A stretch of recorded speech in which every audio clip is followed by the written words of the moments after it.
Të nderuar shikues, shoqata kulturore Dardania në Zvicër shumë shpejt shënon 25 vjetorin e themelimit dhe pikërisht kjo do të jetë tema që do diskutojmë në vazhdim me kryetarin e shoqatës, zotri Shefqet Cakolli. Mëngjesi, mirë se erdhe, zotri Cakolli. Mëngjesi, mirë se gjejmë. Fakt e dim që shoqata juaj funksionon në Zvicër, apo në qytetin ndërtor. Saktësisht po ka shumë shoqata të ndryshme që veprojnë edhe në Zvicër, edhe në Gjermani, edhe në shumë vende të tjera të Evropës perëndimore. Në çka është e fokusuar ose cilat janë aktivitetet kryesore me cilat merret shoqata juaj? Është fakt që ka mjaft shoqëri kulturore si kënë diasporë, sidomos në Zvicër. Mund të them lirisht që shoqata ose ne them shoqëri kulturore si në vitet e 80-ta në Kosovë që kanë qenë të shumta, ashtu është edhe në diasporë, sidomos në Zvicër. Jemi një ndër shoqëritë më të vjetra, mund të them. Karakteristika jonë e veçantë është që kemi të gjitha zhanret të traditës e kulturës tonë, duke filluar nga vallja, nga kënga, instrumente të ndryshme, nga njëherë edhe të harruara në Kosovë dhe në trojet tona, por ne me fanatizëm i kujtojmë. Në fakt, ju shumë shpejt shënoni edhe 25 vjetorin, do t'jetë data 30 nëntor, apo jo. Që është edhe, thuaj se muaj i festave, është në muaj nëntor, po. Sigurisht ka qenë një rrugtim i gjatë, apo jo për të ardhur deri në këtë 25 vjetor, sepse vetëm nëse i numrojmë duket shumë. E lëmë me kaq shumë punë. Patjetër, do thotë që nga fillimi të 94, kur kemi startuar me ca shok, që ndoshta s'kemi pas gjithë familje ose fëmijë të rritur për të startuar më njëherë me valle, por në fillim kemi startuar me këngë. Do të thonë këngë burimore, do të thonë të traditës sonë, me ato vegla që kishim patur mundësi të sjellim në diasporë, do thotë në vende ku punonim. Më vonë gradualisht angazhohen fëmijët tanë, do të thonë zgjerohet aktiviteti edhe në përgjithësi, vinë vallëtarët nga gjitha moshat. Ja, dhe pamjet po i shojmë. Po i shojmë pamjet nga paraqitjet e ndryshme që keni pas. Po kjo më mbështypje për shembull se ju po thoni që keni aktivitete të ndryshme kulturore brenda shoqatës, brenda shoqërisë. Do të duke filluar nga vallja, instrumentet, sa ka interes prej trive të vindërturit, trive shqiptar që të vinë të jenë aktiv edhe të marrin pjesë në këto aktivitete që janë kulturore shqiptare. Se shumica tyre ose kanë ardhur fëmijë ose kanë lindur atje për shembull. Për shembull, këtë rast që po i shohim janë gjithë që kanë lindë atje. Në Zvicër. Në Zvicër. Dhe shumica nga ata janë në një farë forme shtas zvicran, mund të themi lirisht. Që është interesant, këta fëmijë që po i shohim duke vallëzuar, vallëzojnë edhe valle zvicrane, me veshje tipike zvicrane, do të thonë që na do të paraqitemi tani që janë vallëtar profesionist. Po. Me këta pjesëmarrës, sepse ne i ndajmë në grupe, do të thonë kemi 3 grupe të vallëzimeve.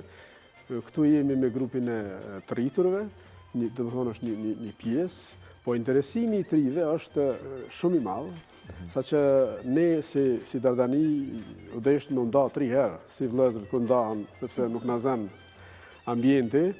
Edhe nga shoqëria jonë kanë dalë edhe 3 shoqëri. Po, a keni koreograf, keni profesionistë që merren me këta vallëtar? Në fakt, shumicën e vallave i bëjmë vetë, do të thonë nga trit, në fillim kemi statuar vetë në forcat tona, natyrisht duke bashkëpunu me gjithë koreografët më eminent që janë trojet tona, duke përfshi edhe profesorin nderuar Delaver Kryziun, të ndjerin në Shqipëri Qelikun, mëdej shumë njerëz të kulturës që unë me pasion konsultohem thuajse për çdo valle. Në vërtet është kënaqësi kur i shohim gjithë këta të rinj zvicran, shqiptarë zvicran, nëse mund të themi. Po, që ka shumë i dhënë rëndësi ndoshta kulturës tonë dhe nuk e harrojnë dhe kjo na bën mundi mirë. Ju tha që janë 3 grupe. Edhe te kjo që po thotë, a ju pëlqen apo e bëjnë për hatër të familjes, si më thonë këta 3? E kam përshtypjen që ju pëlqen. Sepse diçka që nuk e don nuk mund ta bëj. Shumica dërmu që ju pëlqen, po kanë edhe një shtytje nga prindrit. Sepse ky grupi i parë nuk besoj, fëmijët edhe ndoshta edhe mundën, po grupi i parë kanë tjetër motiv, kanë qef, kanë dëshirë që të prezantohen, sepse këtyne ju ka rasti me u prezentu edhe në për shumë festivale, kështu që e kam pasion. Sa është numri gjithsej i vallëtarëve? Tani për momentin, varion, do thot, për momentin jemi dikun 60 vallëtar aktiv. Nuk për tjekë ata që punojnë në sektore tjera, po aktiv janë 60 prapë. Që është një numër i mirë, apo jo? Po, një numër i jafushëm të neve, por ashtë sa na kufizon hapësira. Edhe nuk besoj që ka edhe shoqëri kulturë artistike edhe në Kosovë, në qytete më të vogla që kanë më shumë anëtarë. E lejmë në Zvicër. Fakt, po e shohim edhe këtë publikimin, është një libër që ju e keni bërë me rastin e 20 vjetorit të 50 në ertë, apo jo, të shoqërisë kulturë artistike. Ka edhe aktivitete tjera brenda shoqërisë, jo thjesht të valët edhe muzika, apo jo, ju keni një gamë më të gjerë të aktiviteteve, apo jo. Përpos vallave, këngëve dhe instrumenteve që kemi që me fanatizëm, të na ruhet edhe gajda ose mishnita si thojmë edhe lauta që thua se është harruar disa pjesë, duke përfshi instrumentet burimore, do thotë të na nuk ka zhanret të tjera përpos ato burimore. Natyrisht se krahas aktivitete kulturore na merremi edhe me humanizëm nga njëherë, do të thonë kemi ndihmuar familje të varfra, kemi ndërtuar shtëpi për familje të varfra. Kemi ndihmuar të varfët në disa komuna, si për shembull në komunën e Kamënisës, ku kemi ndihmuar disa familje me nevoja elementare, masanej pjesëtarë të ushtrisë qytetare që kanë pas nevojë për ndonjë shërim ose ndonjë shtytje që ka pas smundje të ndryshme. Ky libër tregon pra se është një hap i traditës kombëtare. Vetëm i ruajtur me shumë fanatizëm e xhelozi. Por ju nuk e keni sjellur vetëm këtë libër, ju keni sjellur edhe thuajse çdo 5 vjet sjellni diçka të re. Çfarë keni bërë ndoshta për këtë 25 vjetor? Nëse mund ta zbulojmë natyrisht. Për 25 vjetorin, në fakt kemi si një projekt të gjerimeve më të reja që nuk arrita dot të t'i plafojnë, po këto janë edhe më të reja, këtu që për shufë janë festivalit në Cyre, është një festival zakonisht i madh. Kësa here kemi si një revistë prej 55 faqeve, ku përfshihet aktiviteti 5 vjeçar prej 20 vjetorit deri me tani. Po ju si shoqat keni aktivitet të rregull, domethënë nuk është që mblidheni vetëm për festa kombëtare, pavarësisht Shqipërisë, pavarësisht Kosovës. Domethënë jeni ansambël, më thoj si profesionist, që jeni pjesë edhe në festivale. Ne gjatë tërë vitit mund të kemi 20-30 prezantime të ndryshme, pavarësisht duke përfshi edhe dasmat tona tradita. Edhe jashtë Zvicrës apo? Edhe jashtë Zvicrës ndodh, po kryesisht jemi në Zvicër. Për jashtë Zvicrës mund të themi nëpër festivale. Për shembull, në vitin 2012 kemi qenë në festivalin Hasi Jehon, që kemi zanë vendin e parë, domethënë mesin e 24 grupeve ndryshme të trojeve tona. Edhe këtu e zut vendin e parë. Edhe ne zonë vendin e parë nga diaspora. Nuk e di a kemi meritu, po ato juria ashtu e vlerësuan. Te nimet njofshëm nuk shkojnë.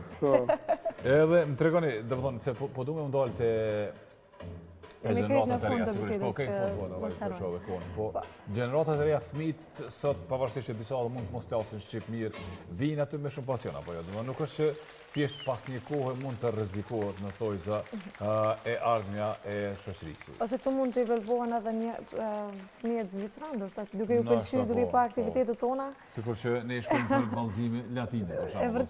Ose të tjera, po. Është interesant çdo fëmijë që arrin me u kyç në shoqërinë tonë, edhe nëse nuk e profesion gjuhën atë shumë shpejt, të na pas 6 muajve veç aftësohet. Mund të flasim me gjyshrit. Se kemi edhe një rol edukativ. E kemi edhe një rol edukativ, sepse flasim vetëm shqip. Natyrisht, aty këto fëmijët flasin ndër veti gjermanisht, sepse janë leja rritët. Ashtu shprehen më mirë. Është e vërtetë që duhet nganjëherë për ta kuptuar sa më mirë. Faleminderit zoti Cakolli. Urojmë që gjithçka të ecë mbar dhe të festoni edhe shumë vite tjera me plot suksese. Faleminderit. Faleminderit edhe juve për edhe suksese sigurisht edhe me koncertet, festivalet, kudo që ndani pjesë. Ne po shputemi të nderuar shikues tani nga studio programit të Mëngjesit, të shkojmë në kanalin e tretë për të ndjekur edicionin e dytë të lajmeve për sot.